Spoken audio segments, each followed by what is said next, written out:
Huge thanks to Phil Stunell for providing his personal Jaguar XKRS for the purpose of this review. It was a pleasure to meet him and work with him, and as a special thank you for that, I wanted to shout out some of his latest music from the Laminar Flow, his latest song in particular called Headspace, which you'll hear a portion of in just a second. If you like the sound of it and want to check out more of his work, of course tell him I sent you, and check out the links right below this video in the description.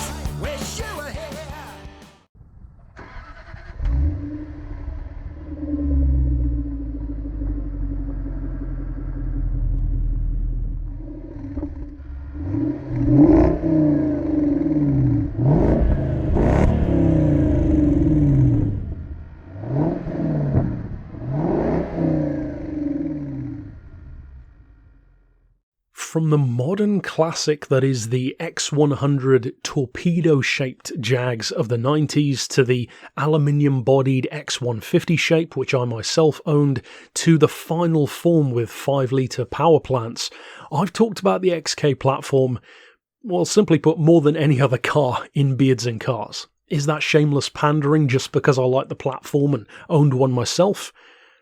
Yeah, it's a really good car, and that's why I like talking about them. But to me, there are a couple of things which make them so good, some of which I've touched on before, so if you are in the market for a Jag XK of any kind, chances are I've probably talked about it on the channel already, or at least something close to it, so if you are new to the channel, be sure to look around. But in particular, I think there are two reasons why the XK as a platform is so strong. But first of all, let's talk about this one, because if you've clicked on the video, it's because you want to hear about this special XK. Simply put, this was always the one for me.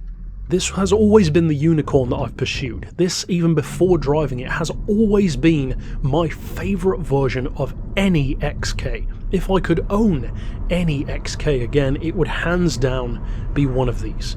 The X150 shape, of course, but before they went to the 5-litre engine, this was the final of the 4.2s, the ultimate version. And the way I've always thought of this car, which isn't entirely accurate but is close enough, is imagine if you bought a Jag XKR, such as the one which I had, and then immediately gave it to Prodrive and told them, make me the ultimate version of what this can be.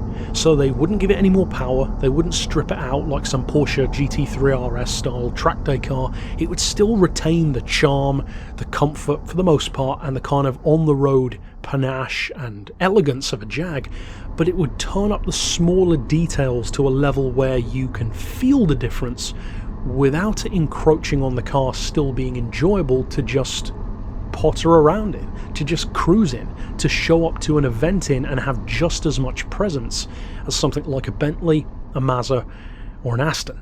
Speaking of those rivals, as much as I love them, and I've even owned some of those alternatives as well as the Jag, I can safely say that the bang for buck is so much better on the Jag.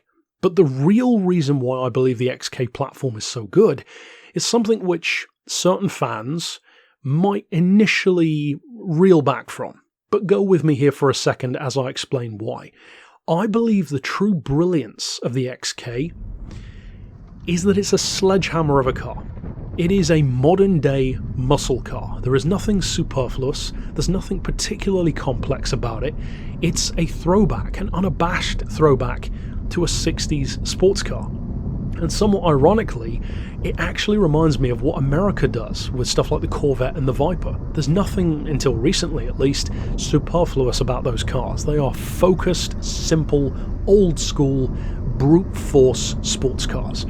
And even though us Brits often look down on that kind of thinking, I've always loved it, because it means that manufacturing costs are better, which means that replacing parts is cheaper, which means that living with the car is easier. If a car is more sturdy and simpler, it's going to be more reliable and can take more of a beating. The mileage can be higher without needing to treat it like this delicate little butterfly that you have to kiss on the forehead every morning like you do with a Maserati. I should know, I've had 2 of them. Or a Bentley, I should know, I've had 1 of them. In the case of a Jag though, I think it benefits immensely from that kind of mentality. The difference between that and an American car, like a Corvette or a Viper, as badass as they are in my opinion, is that this does have the badge panache of a Jag. This does have the gorgeous elegance of its design, that Aston-esque road presence where you can show up to an event in it, or just pull into McDonald's and shred the tyres. It can do both. It's perfectly happy on either end of the spectrum, and it's a wonderful time no matter what mood you're in.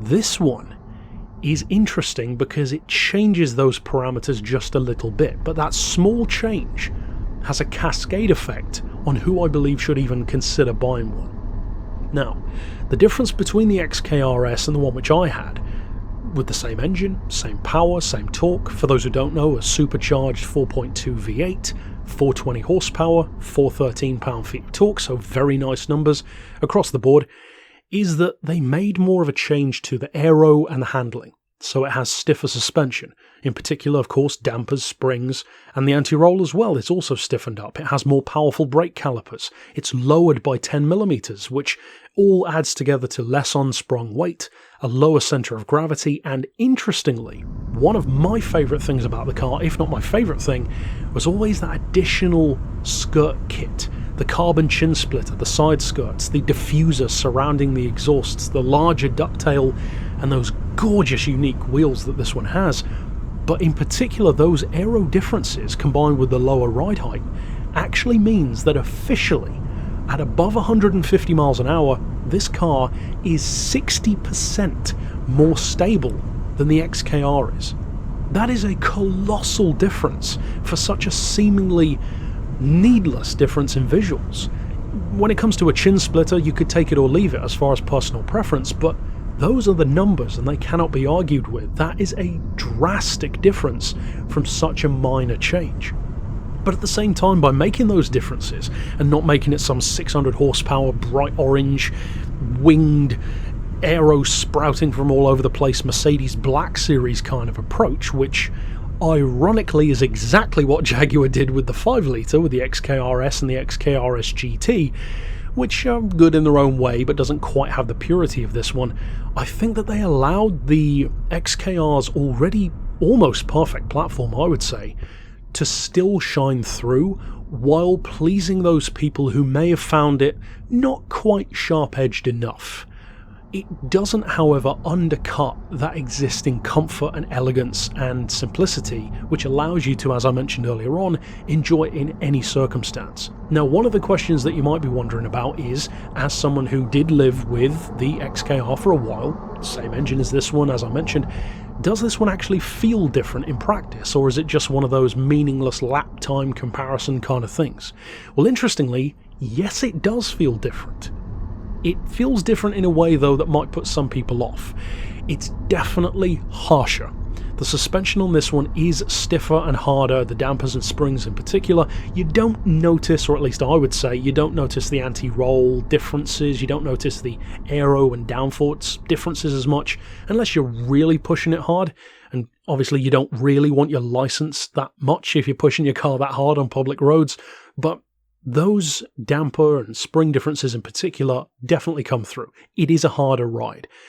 Interestingly though, I'd say it's still pretty comfortable. In fact, compared to a lot of other sports cars, let alone GTs, it's very comfortable. It still retains, of course, the absolutely fantastic level of space, which someone like me always needs in a car, and despite being so low and wide and sleek, there is far more space in a Jag XK than in the equivalent Aston Vantage or DB9, which has always been a huge advantage of this car. It still has the pointless rear seats and boot space, which is good up until a certain point, but ultimately I think most people who buy an XK probably don't care about using it as a daily driver. I know I'm one of the outliers who did use mine as a daily. When it comes to this one though, even more so. This is the Jag for people who know exactly what they want, and I believe nothing else will quite do. This is not the kind of car that you should buy just because you fancy an XK, and why not get an XK-RS? that's not the kind of person who should be buying this. The kind of person who should be buying this is someone who really appreciates it, someone who knows why it's special, someone who knows that there are only 200 in existence, someone who appreciates the kind of subtle love and care that was added to an already brilliant platform. In my opinion, this car is everything I hoped it would be and nothing I was worried it could be. It's not too harsh, despite being firmer. As I said, it's still comfortable, it's still smooth, it still sounds great, it certainly looks fantastic, and even with the lowered ride height and the chin splitters, I didn't feel concerned about it bottoming out over bumps, and it didn't do that once. So it's still certainly a car that you can live with. The fuel economy isn't really changed that much either, because the power and torque are the same, the downforce isn't ridiculously higher, so you can still expect the same kind of livability. Ultimately, that's my thoughts on the XK-RS. It was a fantastic opportunity to get to drive Phil's, and I'm forever grateful to him for that, and ultimately that's kind of it for me. This is the pinnacle of the XK in terms of the ones that I wanted to do, and from this point onward, although there are definitely other Jags in general which I want to do, the only other variations of the XK specifically which I really want to get my hands on would probably be two in particular. One would be fairly obviously the ultimate one of them all, the hyper rare XKRS GT, which does exactly what I said this one doesn't do and goes extreme with its visuals and everything else, and also the one which is talked about a lot less, and that is the X100 shape XKRS, which is much more visually subtle. You don't see too many of them around, and I'd be very curious to see how that one compares. But ultimately that's it for my thoughts on the XKRS. I'm so glad to have finally featured it, and of course if this is the first video of mine that you've checked out, absolutely be sure to check out my other XK reviews. And incidentally, if you're watching this video and own a vehicle which you think deserves a spot in Beards and Cars or would be cool to see featured on the channel, much like Phil, who actually reached out to me first with his, then by all means get in contact and I would love to work with you. Of course, as long as you're within the UK at the moment. But ultimately, that's it for this review. Of course, stick around on the channel for more, and you can click the playlist on the screen here to see the past episodes as well. But for now, as always, thanks for watching.